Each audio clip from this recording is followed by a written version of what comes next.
नमस्कार।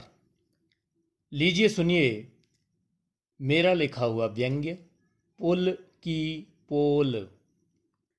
बैनगंगा नदी का बड़ा पुल छोटे पुल को चिढ़ाया करता था, मैं तुझसे ऊंचा, चौड़ा, भव्य और सुंदर।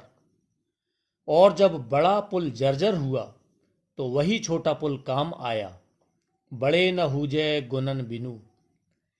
लोगों ने जिस ब्रिटिश कालीन छोटे पुल को विस्मृत कर दिया था, अब वही नदिया के पार होने का अंतिम विकल्प बना।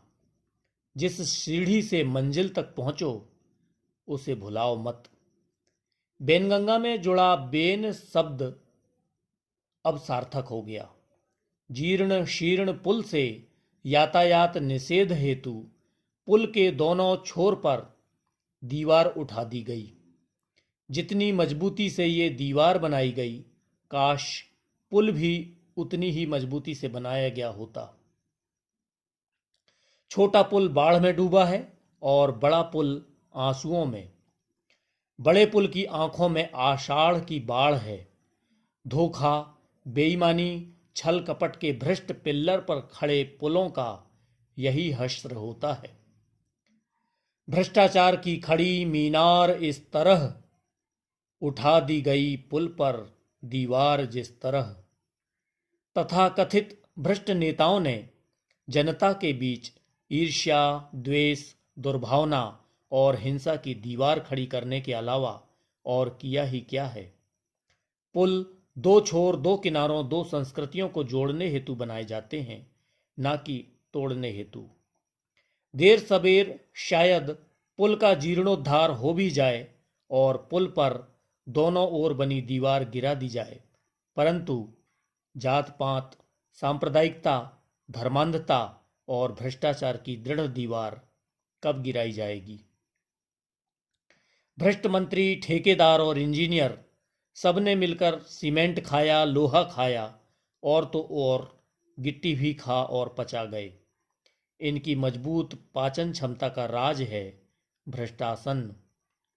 सीनियर भ्रष्ट अपने जूनियर भ्रष्ट चमचों को भ्रष्टाचार की पाठशाला में यह आसन करने का सतत योग प्रशिक्षण दे रहे हैं।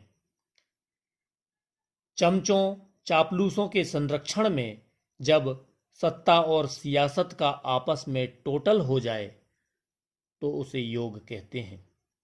स्वप्न में पुल ने मुझसे आप बीती कह सुनाई, भसक जाऊं धसक जाऊं, हो न जाए हादसा, परिवहन विभाग ही अब तो मेरा बादशाह। मैंने पुल से कहा, मैं और तुम दुनिया में एक साथ अस्तित्व में आए। गोया हम दोनों का जन्म सन एक सा है, किंतु मैं अभी तक चुस्त तंदुरुस्त हूं।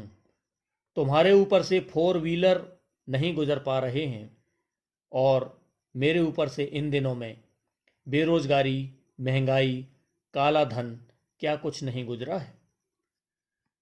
मुझ में इतने गड्ढे हो चुके हैं कि कुछ लोग तो अब उचक उचक कर ही चलने लगे हैं। पुल ने अपनी वेदना कही। अच्छा ही है, इससे उचक्कों की पहचान करने में सुविधा तो होगी, किंतु गड्ढों से शर्मिंदगी तो होती है। पुल ने आहें भरी। तुम नेगेटिव मत सोचा करो, तुम्हारे इन गड्ढों के कारण ही लोग तौल कर पग रखते हैं। फूंक कर कदम रखना व्यक्ति को सावधान और शतावधान बनाता है। तुम्हारे गड्ढे बहुत उपयोगी हैं। गड्ढों का भला क्या उपयोग होगा, बेचारे पुल ने पूछा। देखो, पुल से आवागमन तो बंद कर ही दिया गया है। अब पीडब्ल्यूडी यदि मत्स्य विभाग से अनुबंध कर ले तो गड्ढों पर मछली पालन किया जा सकता है। जल सेना से कॉन्ट्रैक्ट हो जाए तो नौसैनिक उसमें नाव चलाने का गहन अभ्यास कर सकते हैं।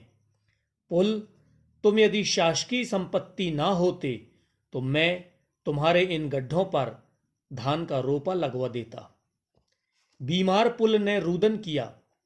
भ्रष्टाचार अब भाई भतीजावाद और साला बहनोईवाद से श्वसुर दामादवाद तक क्रमिक विकास कर चुका है। इंजीनियर नल और नील ने त्रेता में पुल बनाया था जिस पर चढ़कर श्री राम लंका तक पहुंचे थे। इस कलयुगी पुल में तो श्री राम पांव भी न धरते। मैंने उसकी हाँ में हाँ मिलाया। कलयुग में निर्मित पुल से सीता तक नहीं, सत्ता तक पहुंचा जाता है। रावण राज का मंत्र है यह। पुल के दोनों ओर बड़ी फिक्र से बोर्ड लगाए जाते हैं। सावधान, पुल पर बाढ़ का पानी होने पर पुल पार ना करें। जितनी मुस्तैदी से ये बोर्ड लगाए जाते हैं, काश पुल की पर्याप्त व विश्वसनीय ऊंचाई पर भी सड़क एवं परिवहन मंत्रालय इतना ही गंभीर होता। मेरी तो छवि ही बिगड़ गई। रुग्ण पुल रुआंसा हो चला था। पुल वोट का मुद्दा, भाषण की विषय वस्तु बनता है। नेताओं की हॉबी होती है भाषण देना, शिलान्यास करना, फीता काटना और उद्घाटन करना। पुल इन्हीं काम में आता है। पुल पर से आवागमन भी हो जाता है, ये संयोग की बात है। जैसे आजकल अधिकांश कोर्स में की गई पढ़ाई का रोजगार से कोई वास्तविक संबंध नहीं होता।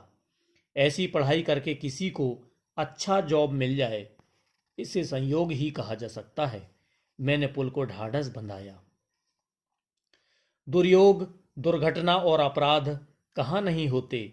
आंसू पोंछते हुए पुल ने स्वयं को तसल्ली दी।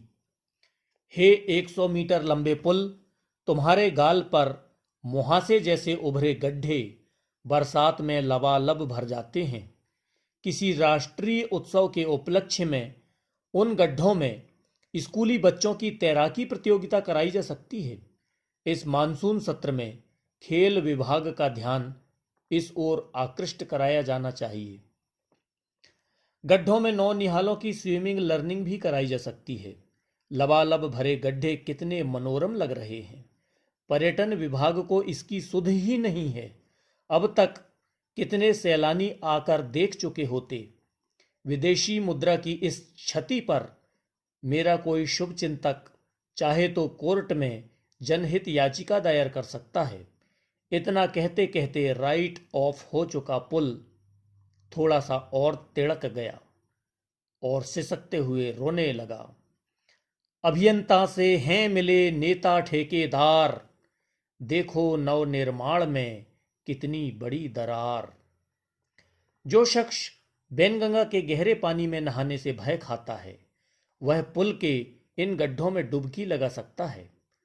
रिश्वतखोर, पुलखोर मंत्रीगण उन छोटे गड्ढों में डुबकी लगाएं जिनमें चुल्लू भर पानी है। मैंने सुझाव दिया। कोई नहा रहा हो और कहीं इसी बीच में दरक कर भसक गया तो? जर्जर पुल ने कांपते हुए पूछा। जवानी में ही बूढ़े हो चुके पुल को मैंने प्रत्युत्तर दिया, बैनगंगा में ही उस श्रद्धालु की समाधि बन जाए, उसके लिए इससे बड़ी सदगति क्या होगी। शुक्रिया, धन्यवाद। नैनपुर मंडला, मध्य प्रदेश से प्रोफेसर डॉक्टर राजेश कुमार ठाकुर।